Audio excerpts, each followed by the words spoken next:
Une question qu'on me pose souvent, c'est est-ce que le contrat de location-gérance est en 2017 un outil de gestion hôtelière adapté, désuet ou moderne?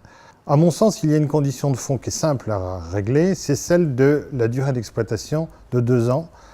Deuxièmement, depuis la loi Sapin de décembre 2016, qui supprime la solidarité entre le loueur et le locataire-gérant, ce contrat est devenu extrêmement attrayant. Il est attrayant également par sa simplicité, sa souplesse, même s'il est réglé par les articles L144 et suivants du Code du commerce. La simplicité dans la négociation, elle porte aussi bien sur la durée du contrat qui est libre, à la différence du bail commercial de 9 ans par exemple, sur le calcul de la redevance, fixe ou variable, sur la prise en charge des travaux et sur les modalités, par exemple, de performance du locataire-gérant ou les modalités de rupture anticipée du contrat.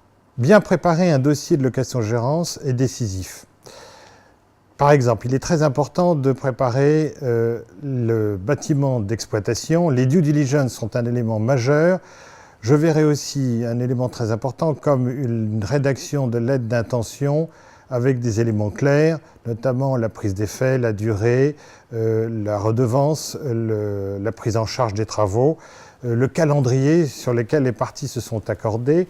Troisièmement et dernièrement, je conseille de bien rédiger son contrat de location-gérance qui peut être assez fourni et pour cela, bien sûr, le droit ne s'improvise pas et je vous recommande d'avoir recours à des avocats spécialisés, surtout s'agissant de la partie hôtelière.